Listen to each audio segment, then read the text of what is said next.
ನಮಸ್ತೆ ವೀಕ್ಷಕರೇ. ಒತ್ತಡ ಜಾಸ್ತಿ, ಬಿಜಿ ಕೆಲಸದಿಂದ ನಾನು ವಿಡಿಯೋಗೆ ಬರಲಿಲ್ಲ. ಆದರೆ ನಮ್ಮ ಹುಡುಗ 20K ಫಾಲೋವರ್ಸ್ ಆಗಿದ್ದಾರೆ ಅಂತ ವಿಡಿಯೋ ಹಾಕಿದ್ದ. ಅದನ್ನು ನೋಡಿ ತುಂಬ ಖುಷಿ ಆಯಿತು. 20K ಫಾಲೋವರ್ಸ್ ಆಗಿರೋದಕ್ಕೆ ನನ್ನ ಅಭಿಮಾನಿ, ನನ್ನ ಪ್ರೀತಿ ವಿಶ್ವಾಸ ಪಡೆದಿರ್ತಕ್ಕಂಥವರಿಗೆ, ನಮ್ಮವರಿಗೆ, ನನ್ನನ್ನು ಇಷ್ಟಪಟ್ಟವರಿಗೆ ಎಲ್ರಿಗೂ ಸಹ ನನ್ನ ಹೃತ್ಪೂರ್ವಕ, ನನ್ನ ಫಾಲೋವರ್ಸಿಗೆ ನನ್ನ ಅಭಿನಂದನೆಗಳು. ಹಾಗೆ ಇವತ್ತು ತುಂಬ ಜನ ಫೋನ್ ಮಾಡಿದಾಗ ಕೇಳ್ತಾ ಇರ್ತೀರಾ, ನಮಗೆ ಸಾಲ ಕೊಟ್ಟಿದ್ದೀವಿ ವಾಪಸ್ ಬರಲ್ಲ, ಸಾಲ ತೊಗೊಂಡಿದ್ದೀವಿ ಕೊಡೋಕ್ಕಾಗ್ತಾ ಇಲ್ಲ, ಏನಾದರೂ ಹೇಳಿ ಹೇಳಿ ಹೇಳಿ ಅಂತ ತುಂಬ ಕೇಳ್ತಿರ್ತೀರಾ. ಭಾಳಷ್ಟು ಹೇಳ್ಕೊಟ್ಟಿದ್ದೀನಿ.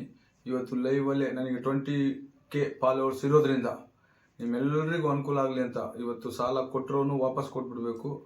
ನಿಮಗೆ ಸಾಲ ಕೊಟ್ಟು ಯಾರಾದರೂ ವಾಪಸ್ ಕೊಡದೆ ಸತಾಯಿಸ್ತಾ ಇದ್ದರೆ ಅವ್ನು ನಿಮ್ಮ ಮನೆ ಬಾಗಿಲಿಗೆ ತಂದು ಕೊಡಬೇಕು ಅಂತ ಒಂದು ಸೂಪರ್ ಅದ್ಭುತವಾದ ರೆಮಿಡಿ ಇವತ್ತು ನಾನು ನಿಮಗೆ ಹೇಳ್ಕೊಡ್ತೀನಿ. ಮಾಡ್ಕೊಳ್ಳಿ, ಗೆಲ್ತ್ಕೊಳ್ಳಿ. ಜೀವನದಲ್ಲಿ ಮುಂದೆ ಮೋಸ ಹೋಗದೆ ಕೊಟ್ಟಿರೋದ್ರಿಂದ ವಾಪಸ್ ತೊಗೊಂಡು ಒಳ್ಳೆ ಕಾರ್ಯ ಸತ್ಕಾರ್ಯಗಳಿಗೆ ಬಳಸ್ಕೊಂಡು 4 ಜನಕ್ಕೆ ಅನ್ನದಾನ ಮಾಡಿ ನೆಮ್ಮದಿಯಾಗಿರಿ. ಎಲ್ರಿಗೂ ಒಳ್ಳೆಯದಾಗಲಿ. ಹೇಳ್ತೀನಿ ನೋಡಿ. ಶನಿವಾರ ರಾತ್ರಿ ಮಲಗೋದಕ್ಕಿಂತ ಮುಂಚೆ ಬಿಳಿ ಹಾಳೆ ತಗೋಬೇಕು. ಆ ಹಾಳೆ ಮೇಲೆ ಅವರ ಹೆಸರು, ಎಷ್ಟು ಸಾಲ ಕೊಡಬೇಕು ಬರೀರಿ. ವಿಳಾಸ ಬರೆಯೋದು ಬೇಕಾಗಲ್ಲ.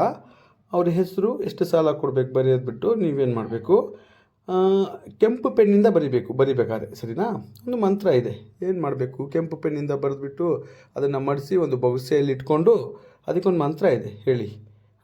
ಬೊಗಸೆಯಲ್ಲಿ ಇಟ್ಕೊಂಡಾಗ ಒಂದು ಸ್ವಲ್ಪ ಗಾಳಿ ಹೋಗೋ ಥರ ಅದರಲ್ಲಿ ಸ್ವಲ್ಪ ಮಾಡಿ ಅದರಲ್ಲಿ ಆ ಗಾಳಿ ಮುಖಾಂತರ ಹೇಳಬೇಕು ಆ ಮಂತ್ರನ. ಆ ಮಂತ್ರ ಹೀಗಿದೆ: ಓಂ ಸಂ ಸರ್ಪಭ್ಯಂ ನಮಃ. ಏನು ಹೇಳಿ?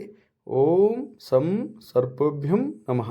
ಈ ಮಂತ್ರದಿಂದ 18 ಬಾರಿ ಪಿಸು ಮಾತಲ್ಲಿ ಹೇಳಿಕೊಂಡು ನೀವು ಇಲ್ಲೇ ಟ್ವಿಸ್ಟ್ ಇರೋದು, ಎದೆ ಮೇಲೆ ಇಟ್ಕೊಂಡು ಮಲಿಕೋಬೇಕು. ಆ ಚೀಟಿನ ಎದೆ ಮೇಲೆ ಇಟ್ಕೊಂಡು ಮಲಿಕೊಂಡು ನೀವು ಬೆಳಿಗ್ಗೆ ಎದ್ದು ನಿಮ್ಮ ನಿತ್ಯ ಕರ್ಮಗಳೆಲ್ಲ ಮುಗಿಸ್ಕೊಂಡು ಅದನ್ನು ಎದ್ದೊಳ್ತಿರಲ್ಲ ಬೆಳಿಗ್ಗೆ, ದೇವರ ಜಗಲಿ ಮೇಲೆ ಇಟ್ಬಿಟ್ಟು ನಿಮ್ಮ ನಿತ್ಯ ಕರ್ಮಗಳನ್ನು ಮುಗಿಸ್ಕೊಂಡ ನಂತರ ನಿಮಗೆ ನಿಮ್ಮ ಎತ್ತರಕ್ಕೆ, ಈಗ ಹುತ್ತ ತೋರಿಸಿದಿರಲ್ಲ, ಈ ಥರ ಪ್ರಕೃತಿ ದತ್ತವಾಗಿ ಬೆಳೆದಿರ್ತಕ್ಕಂಥ ಎತ್ತರವಾದ ಹುತ್ತಕ್ಕೆ ಹೋಗಿಬಿಟ್ಟು ಆ ಸಂಧಿ ಒಳಗಡೆ ಈ ಹಾಲು ಮತ್ತು ಈ ಚೀಟಿ ಎರಡನ್ನೂ ಒಟ್ಟೊಟ್ಟಿಗೆ ಬಿಟ್ಕೊಂಡು ನಿಮಗೆ ಯಾರು ಎಷ್ಟು ಸಾಲ ಕೊಡಬೇಕು ಅದ್ರ ಬಗ್ಗೆ ಅದು ಸಂಕ್ಷಿಪ್ತವಾಗಿ ಅದ್ರ ಮುಂದೆ ಹೇಳ್ಕೊತ ಹಾಲು ಬಿಡಬೇಕು. ಹಾಲು ಬಿಟ್ಕೊಂಡು ನೀವೇನು ಮಾಡಬೇಕು, ಹಾಲು ಬಿಟ್ಟ ಜಾಗ ಒದ್ದೆ ಆಗಿರುತ್ತಲ್ಲ ಆ ಹುತ್ತದ ಮಣ್ಣನ್ನು ಮನೆಗೆ ತಗೊಳ್ಬೇಕು.